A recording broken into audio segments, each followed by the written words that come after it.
Oh, hello folks. I hope you can see me okay. I am back at work and I'm still working from home. And usually at lunchtime when I'm working from home, I like to go out and have a look at the charity shops, CEX, etc. But money's a bit tight right now. And if I went out and found something in the charity shops and found something in there, then I just end up spending money, which at the moment I don't want to do. So I still want to get out and about at lunchtime. I could go for a walk. I could have done that. And I might after this. But I thought I would spend the time doing something that I enjoy at lunch. And that is showing some of the movies that I've purchased. And I've got 6 more German releases I picked up. And these I picked up a while ago, but I've just never shown them yet. And I got some in I think it was 4 for €22 deal. And I've shown one of them already, which was Stalingrad. And one in a 3 for €18 deal. So I will show you what I picked up. And I say with the German ones, I try to get movies that aren't out over here, if I can. So let's start off with the first one. We'll just grab them at random. We'll grab the first one. Eric the Viking. I've just ruined my whole thing, haven't I? Because I just said I try to get ones that aren't out over here. But with this one, this is out over here, I believe, in a special edition one. But it was like £20, and that was in the 3 for €18 deal, so I got it for 6. So that's why I purchased this one. And also, it comes in a nice slim case. So I have never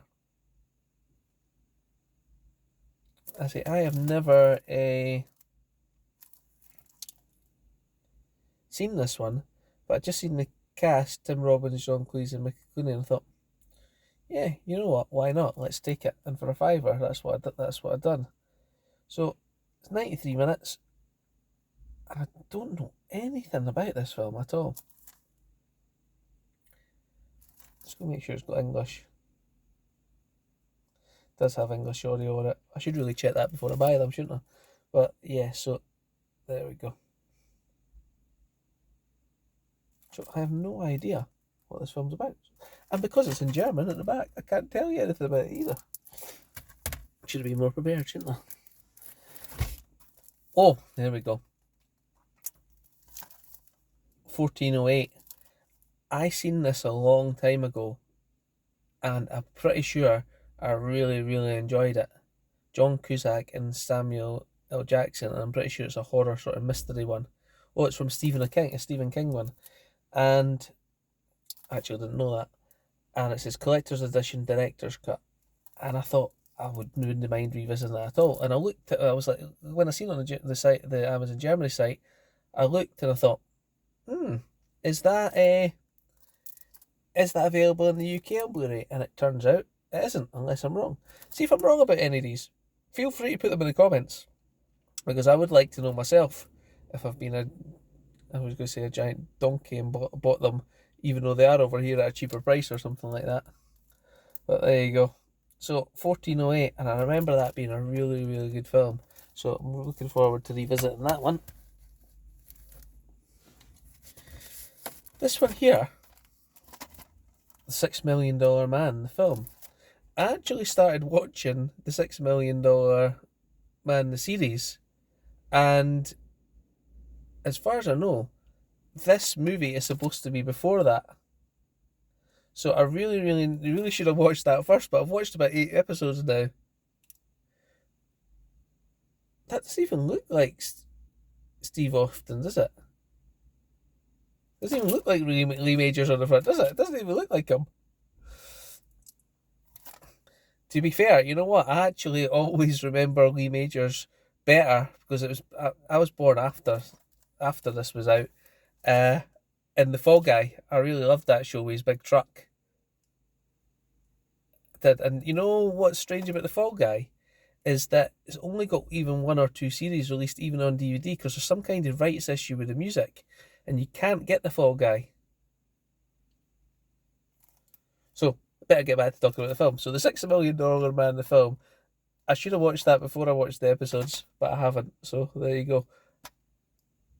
And I will watch it. It's digitally remastered as well.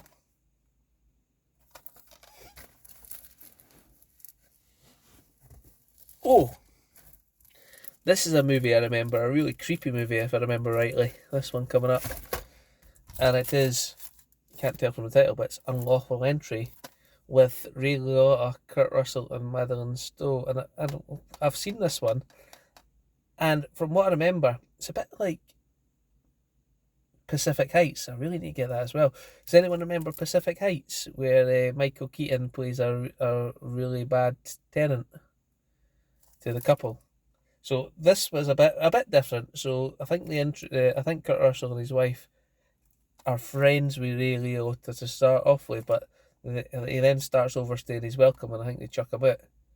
So he comes back to get vengeance and breaks in and does all kind of horrible stuff, which I can't remember what the horrible stuff is, but I'm sure when I watch it I'll find out. And eventually, the what ruin ended? No. So that is Unlawful Entry. 112 minutes it runs for, and it does have 5.1 audio on it. Good, glad I got that one. And this one is a disaster movie, which I haven't seen, but I should have. And it's Juggernaut with Richard Harris, Omar Sharif, David Hemmings, Annie Hopkins in it, and Shirley Knight. And it's Juggernaut. So another 70s disaster movie to add to my 70s disaster movie collection, which I think I've got quite a few now. And it's clearly, that's all I know about it. I know it's a disaster movie because I looked it up before I bought it.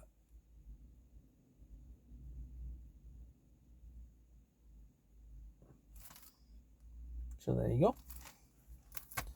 And this one, I do like a good war film. And I thought this was a war film, and it says here, Dirk Wood, but it's The Commander, I think it's called. Or, no, it's something like that. But basically, the Commandant, or it's not even called that. What is it called? I can't remember, but basically, Rock Hudson is an Air Force general or something like that, and he takes over US Air Force base to shape them up. And again, that one wasn't available over here. It's from 1963. And he's a tough guy, and I think he fires one of them or something like that, and some things go wrong. And I haven't seen it, but always do like a good war movie. So that is 6 more German releases for myself. And you know what? I don't mind getting the German releases because that probably is only about 3 Blu-ray space, isn't it? And there's 6 movies there. They always have to be awkward though, don't they? Some of them put the names up the way and some of them put the names down the way. Look. So that they 3 are down the way. 4 are down the way, and they 2 are up the way. Why did they do that? I don't get that. So that is my German movie pickups. Let's see. So I appreciate everyone watching. I hope you've had a good Monday so far. And I was about to say something else. Forgot what it was. Oh yeah. Before I go, I did watch The Adam Project on Netflix. Now, I've seen varying opinions on the movie, and this is my bugbear at the moment. It looks like a decently financed movie. And what I mean by that, I wonder how much it costs. And the reason I'm wondering it is because these straight to Netflix movies, okay, they can be fun, they can be entertaining for about an hour or 2. But what I would call that movie is instantly forgettable. Like, am I ever going to go back and go, I really, really watched the Adam Project. I don't think I'll ever do that. And just so you know, it's like a sci-fi time travel space adventure. I'm not going to give you any spoilers on it because if you want to watch it, go ahead and make up your own mind. But I just found it, you know, it was what I'm not going to say it was a terrible movie. It was watchable. You can watch it and you can have the entertainment for that time. But I just think that the money that was put into that movie maybe could have used that budget to another movie. This is what streaming's doing at the moment. I've seen Chris Stuckman talk about The Last Duel and how that was an epic movie and that went in the cinema at $100 million. It's made an absolute loss, a bomb, and it's never going to be. And they're not going to give directors a chance with £100 million budgets to put movies like that out much more. If they can make money from spending 50 million on a Netflix movie, it sits on there. They own the rights to it, and it's instantly forgettable. Outside the Marvel, the DC universe, is there ever going to be another 100 million or a bill? I mean 100 million, but you know what I mean, a big budget movie.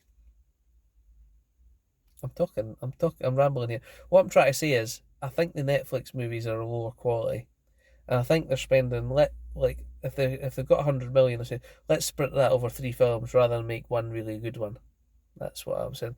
The Adam Project's instantly forgettable. Quite a few other ones are instantly forgettable as well. So there you go. So thanks for watching, guys, and hope you enjoyed the video. And if you do like it, give it a thumbs up. It does help me get up the rankings, shall we say? Rankings. You know what I mean. And if you aren't subscribed and you want to subscribe to listen to me more, feel free. Thanks, guys. Bye.